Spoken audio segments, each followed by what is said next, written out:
So I'm learning this currently. Right, so you saw the power of how we took a class and then we mapped that class to a table in our database. So if you want to learn more about databases and Spring Data JPA, I've got a series of courses focusing just on databases, starting from the ground up. So SQL and PostgreSQL. So those are the those are the foundations that you should know.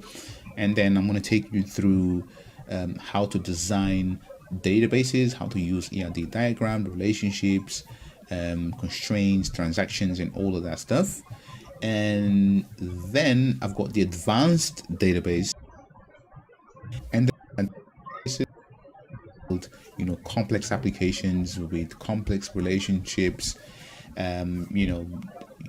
understanding, for example, indexes, unique constraints, relationships, one-to-many, many-to-one. Hello, So basically, the how are whole you? thing, it's covered in my Spring Data JPA course. So I'm going to leave a link in the description of this video so you can go and check the course for yourself. And yeah, I would love.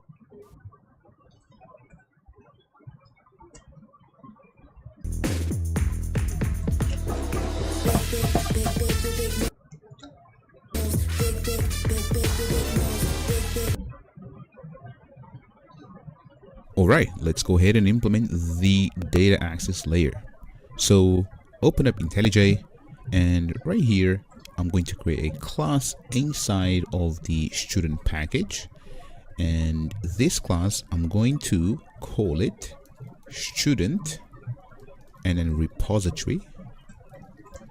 So this is the naming convention for anything that access your database, and specifically when you are working with JPA, which we are.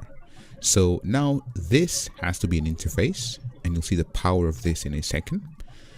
Enter. There we go. So we have the interface there, and let me collapse that. Now also let me press Command and then 1, just like that.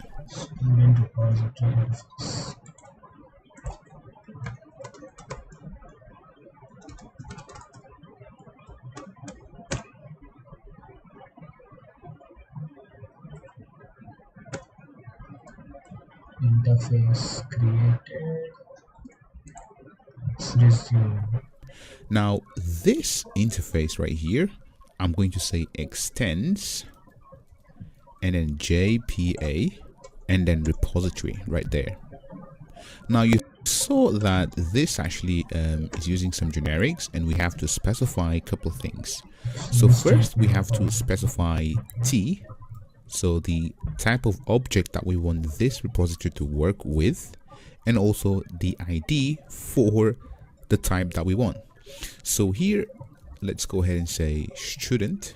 So this is the type that we want to work with, comma, and let me put this just like that so we can see everything.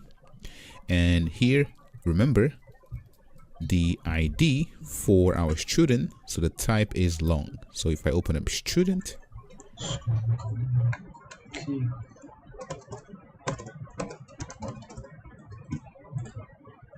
you can see that the type is long.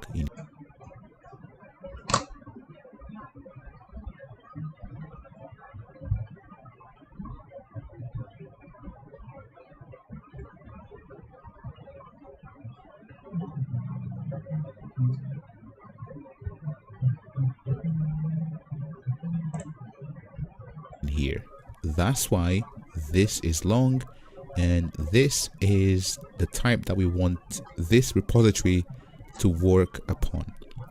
Now let's annotate this with at, oops, not \2, but at, and then repository.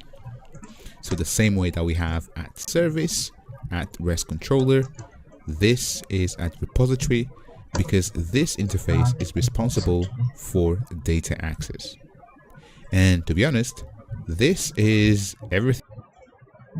So this component is essentially for data access.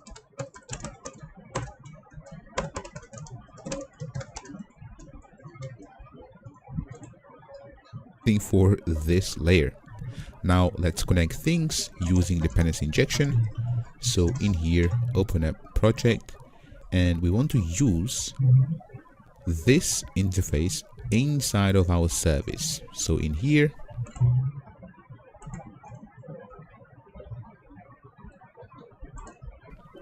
let me collapse this.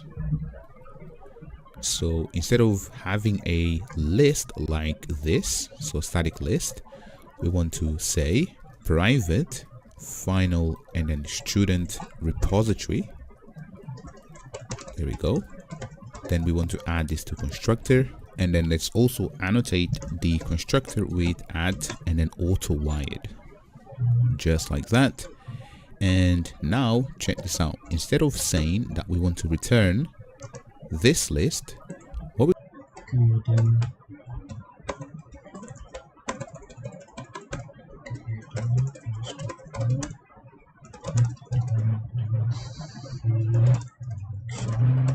uses automatic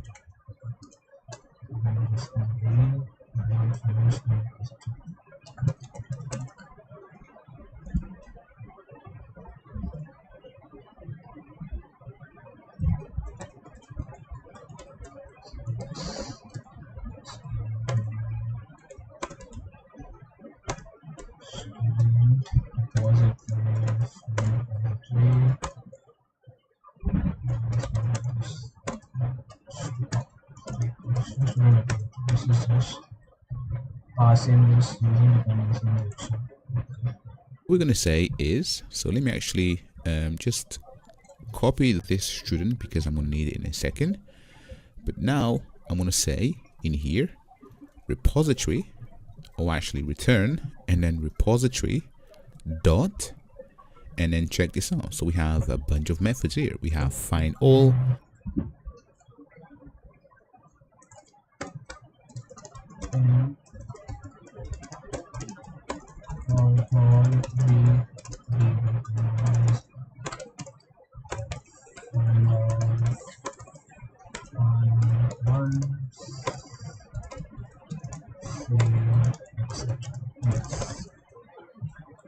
So I will just return this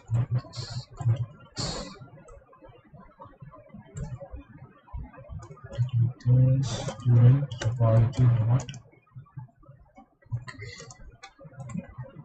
we can pass the sorting if you want by ID. We can save, and we can flush, we can count, exists, find one, save all, delete all, and you can see that we have a bunch of methods. And to be fair, we haven't implemented none of this, right? And this is the magic of Spring Data JPA. So here I'm going to say find and then all. So this returns a list to us. And to be honest, this is it. So this interface that we've just implemented, so student repository, this, so if I navigate to this file, you can see that it's an interface that has all of these methods here available to us.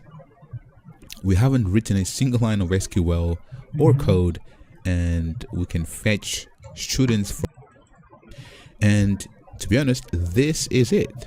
So this interface that we've just implemented, so student repository, this, so if I navigate to this file, you can see that it's an interface that has all of these methods here available to us. We haven't written a single line of SQL or code, and we can fetch students from our database. Next, let's go ahead and add some students into our database using this repository, and then see that everything will be working. So API to service, data access, fetching from the database, and then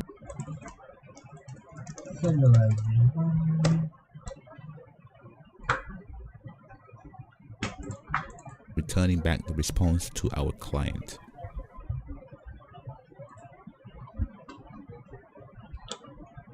Alright, so let's go ahead and start our server.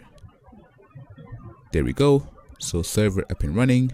And if I open up my web browser, so remember here before we had one student, Miriam.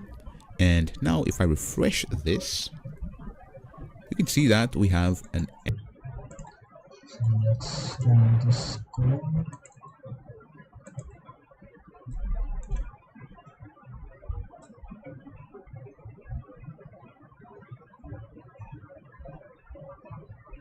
Let's see if we get some errors or not. Suppose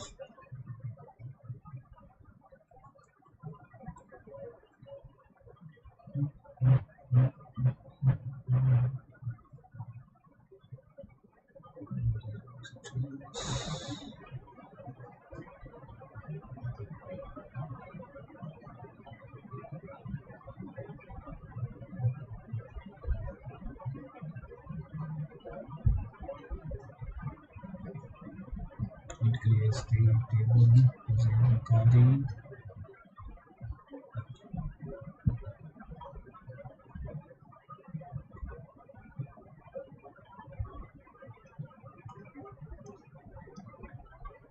Application started right on 8080. So let's go to list 8080. And that's the default maintenance. We need to go to API student. It should be as an empty array. Yeah, it's saving as an empty array. So what will do now? empty Save this one. array. And this is because there is no one in our database. And in fact, to prove that to you, so in here, what I'm going to do is I'm going to say select Start from and have a look.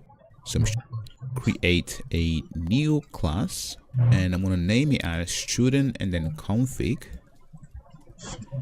And let's annotate this with add and then configuration, just like that. So this will be a configuration file, and in here we want to have and we'll follow the configuration because it's a configuration file and configuration.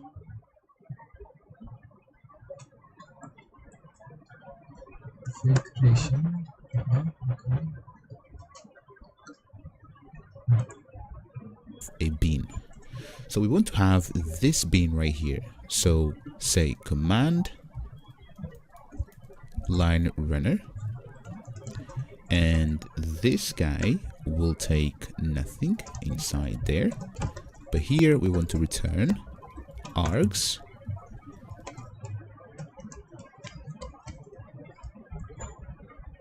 and for now we're not going to do anything with arguments. And here let's annotate this with add and then bean so that this runs.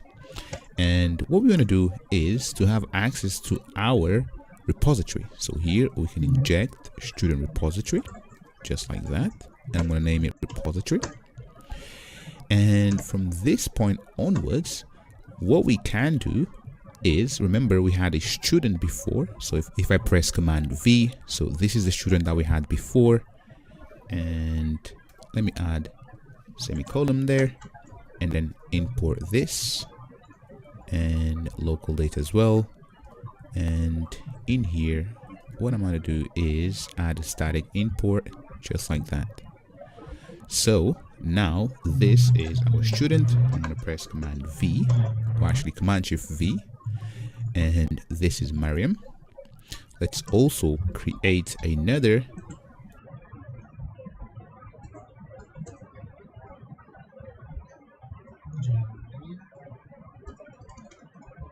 This will be one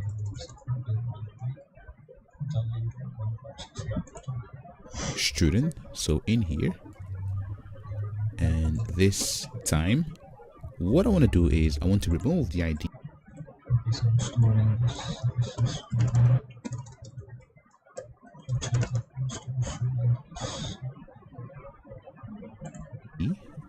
Right, because this will be generated for us by the database, and this will be Alex.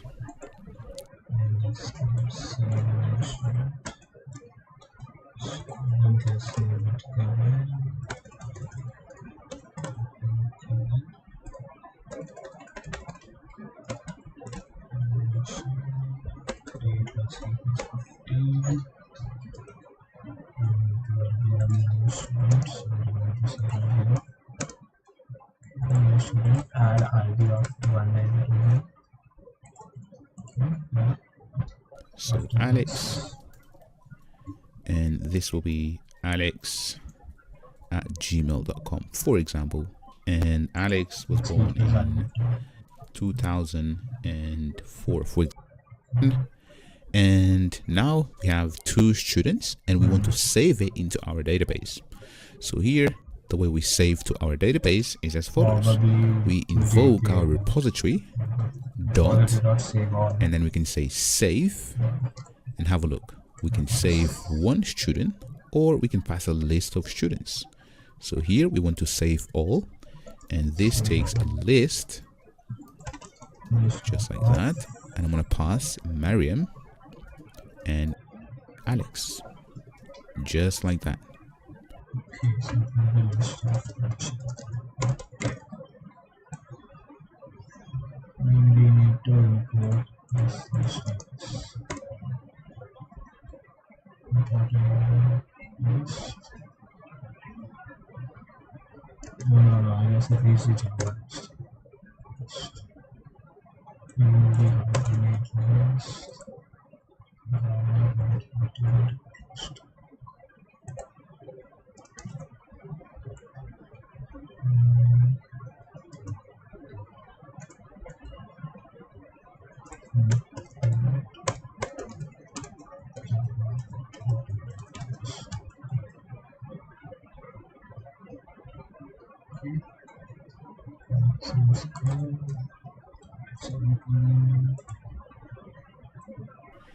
And then here, and this with semicolon, and there we go. Now let's restart the server. Hello, and Jess. check this out. So you can see that now we have a bit more logging, and here we have insert into student, these columns, and then these values, and then we have another insert, so here into student, and then these values.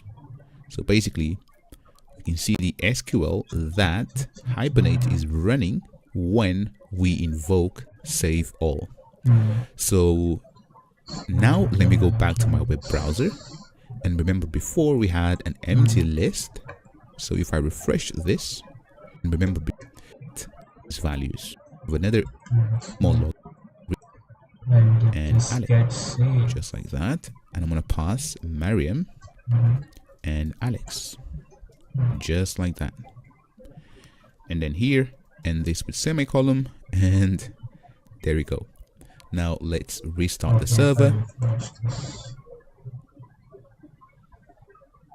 and check this out. So you can see that now we have a bit more logging, and here we have insert into student, these columns, and then these values, and then we have another insert, so here into student, and then these values.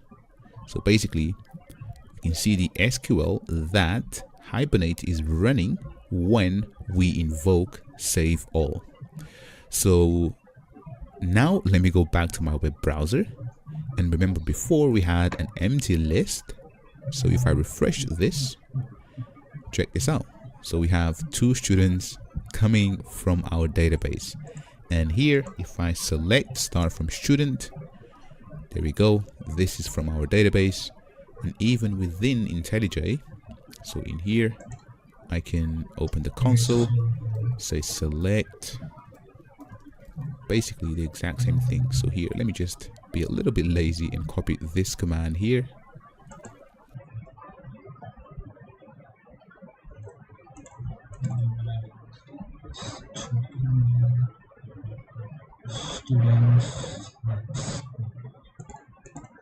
There we go. Go back, paste that in, semicolon, and then execute. And you can see it's a bit more slow, but you can see that the results are here as well. And the cool thing here is I can view as and then transpose, and check this out. So we have the results here. So this is Mariam and this is Alex. So you can see the power of Springboot and Spring Data JPA already. It allows you to build software really fast, and so far we have everything working. So we have the GET request that gives us a list of students, and upon a client sending a request, we have the service layer for business logic, the data access, we have the database up and running, and everything is configured beautifully. Now all we have to do is to implement these three other HTTP methods. So post for saving new resources, put for updating, delete for deleting. So if you have any questions, drop me a message. Otherwise, catch me in the next one. Okay. So it's ending stream now, guys. Thanks for watching. शायर था ये full जो लोग आए उनको जो कोई इधर तक तो है नहीं pretty sure. Ending the stream now. आज का Spring Boot वाला done. So today we set up Spring JPA and completed the DB repository connection.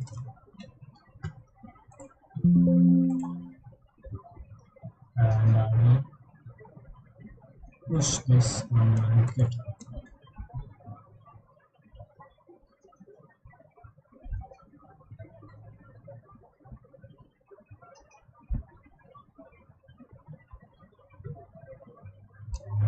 Okay, so it's done. Thank you